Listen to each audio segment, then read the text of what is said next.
মেটামৰফোচিছ আজি মেটামৰফোচিছ ডিছকাছ কৰিম। মেটামৰফোচিছখন লিখিছে ফ্ৰান্স কাফকাই আৰু এইখন অনুবাদ কৰিছে ইন্দ্ৰনীল গায়ন, অসমীয়াত অনুবাদ কৰিছে ইন্দ্ৰনীল গায়নে। ইয়াৰে অৰিজিনেল ফ্ৰান্স কাফকাই লিখাখনো আপুনি পঢ়িব পাৰে, ইংলিছত আছে, জাৰ্মান ভাষাত আছে আৰু অসমীয়াত অনুবাদ কৰিছে ইন্দ্ৰনীল গায়নে। যদি জাৰ্মান পঢ়িব পাৰে জাৰ্মানত পঢ়িব পাৰে, ইংলিছ পঢ়িব যদি পাৰে ইংলিছত পঢ়িব পাৰে। মই ইংলিছতো পঢ়িছোঁ, অসমীয়াত এইকাৰণে কিনিলোঁ কাৰণ কি অসমীয়াত নিজৰ ভাষাটো হয়, কিবা এটা বেলেগ ধৰণৰ মমত্ব এটা থাকে নিজৰ ভাষাত, তাত মানে বুজিব পাৰিলে আৰু বেছি ভাল লাগে, সেইকাৰণে আকৌ এবাৰ লৈছিলোঁ। তো এই কিতাপখন যিয়ে লিখিছে ফ্ৰান্স কাফকা, প্ৰথমতে তেওঁৰ কথা আলোচনা কৰোঁ। তেওঁ কিয় আজিৰ ডেটত ইমান ইম্পৰ্টেণ্ট, আজিৰ ডেট বুলি নহয়, তেখেত গোটেই বিশ্ব সাহিত্যৰ, নট ফৰ অনলি জাৰ্মান সাহিত্য বাকী গোটেই বিশ্ব সাহিত্যতেই ফ্ৰান্স কাফকা মানে ওৱান অফ দ্য উল্লেখযোগ্য অথৰ। তেওঁৰ সৃষ্টি মেটামৰফোচিছ হওক, দ্য ট্ৰায়েল হওক, তাৰপিছত আৰু আছিলে দ্য কেচেল, আমেৰিকা, এই চুটি গল্পবিলাক যিবিলাক তেওঁ লিখিছিলে, তেওঁৰ উপন্যাসিকাবিলাক, তেওঁৰ সৃষ্টিবিলাক মূলতঃ সেইখিনিয়ে তাৰমানে কাফকাক এটা বেলেগ লেভেলত লৈ গ'ল। আৰু ইণ্টাৰেষ্টিংলি তেখেতে যিবিলাক লিখিছিল, যেতিয়া তেওঁ লিখিছিল তেতিয়া তেখেতে সেই লিখাখিনিক লৈ বৰ ইনফেৰিয়ৰ আছিলে, বৰ হীনমান্যতাত ভুগিছিলে। আৰু তেওঁ কৈছিলে যে তেওঁৰ বন্ধুক কৈছিলে যে মানে মোৰ পিছত যাতে এই মানে ৰচনাবিলাক যাতে তই জ্বলাই দিয়, আৰু তই জ্বলাই দিবি।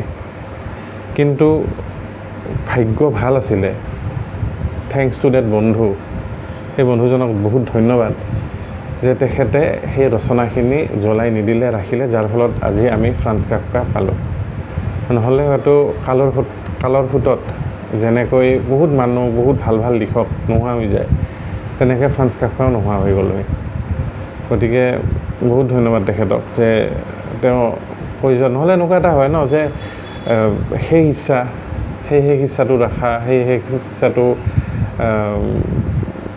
ৰাখা, সন্মানৰ কথা মানে সেইখিনি এটলিষ্ট ৰাখোঁ, এনেকুৱা ধৰণৰ কথা এটা আমাৰ ইন জেনেৰেল মাইণ্ডত আহে।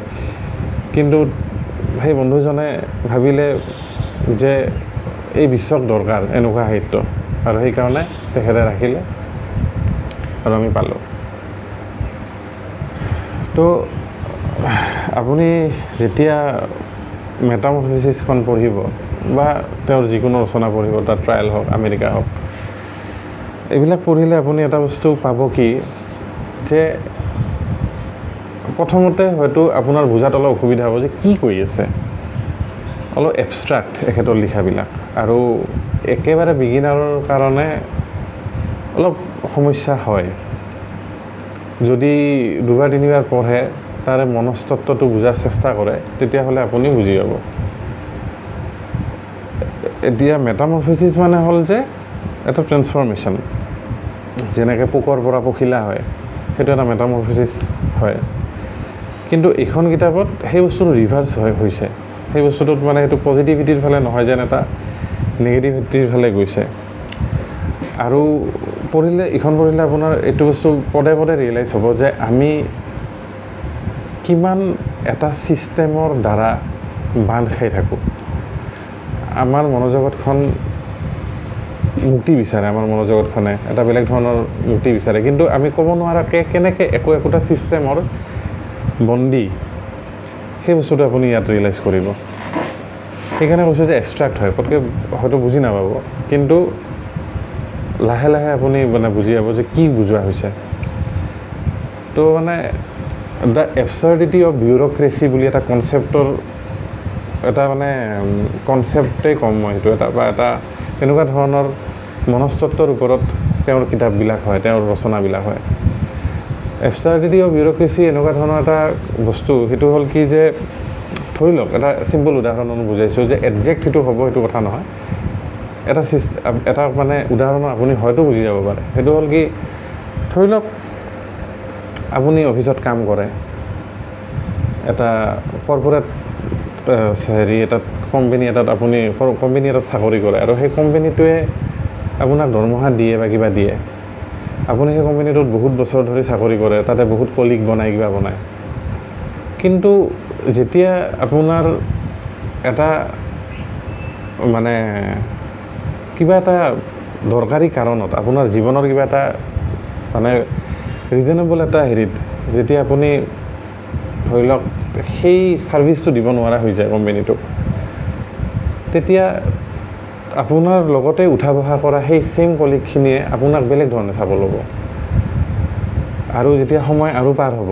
তেতিয়া আপোনাক আৰু বেয়া ধৰণে ট্ৰিট কৰিব। এনেকুৱা নহয় যে একেবাৰে একেচাতে বেয়া ব্যৱহাৰ কৰিব, কিন্তু আপুনি ন'টিচ কৰিব যে আপোনাক কোনোবাখিনিত যেন হেয় প্ৰতিপন্ন কৰা হৈছে।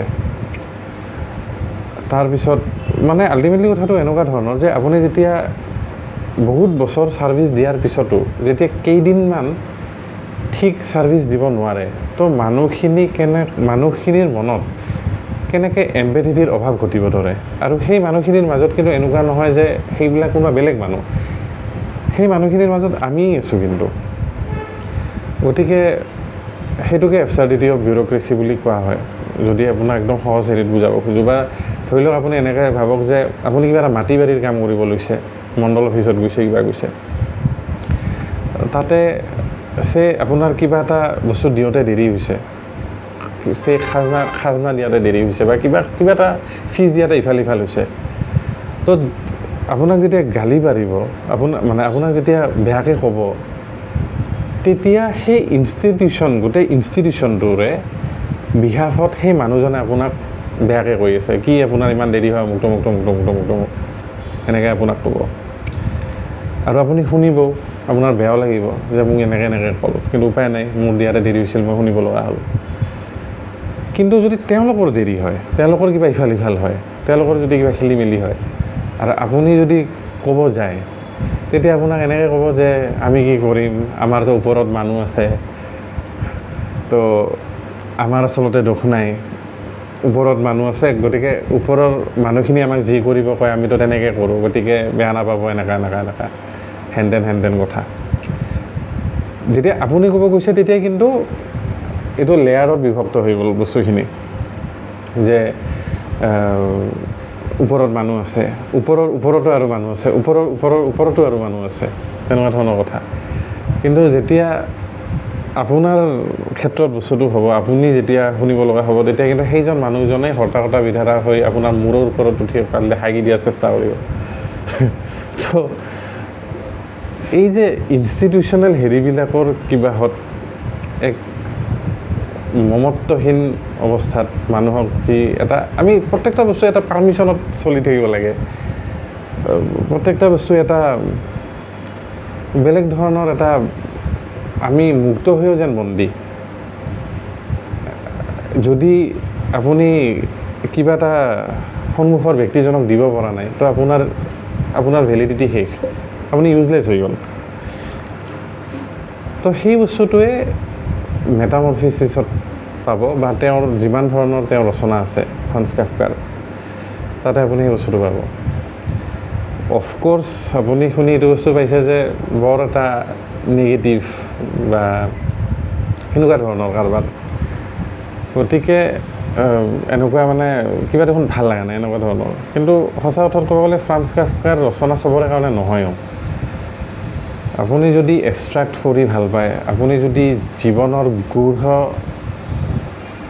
ৰহস্য, যাক আপুনি কোনোবাখিনিত অৱচেতন মনত ইমান দিনে দেখি আহিছে, তেনেকুৱা বস্তু যদি আপোনাৰ জানিব মন, তেতিয়াহ'লে ফ্ৰান্স কাফকা আপোনাৰ কাৰণে বেষ্ট হ'ব। আৰু সেইকাৰণে মই বিগিনাৰ ফ্ৰেণ্ডলি বুলি নকওঁ। কিছুমান কিতাপ পঢ়ি আহি তাৰ পিছত ফ্ৰান্স কাফকা মানে পঢ়িব লাগে।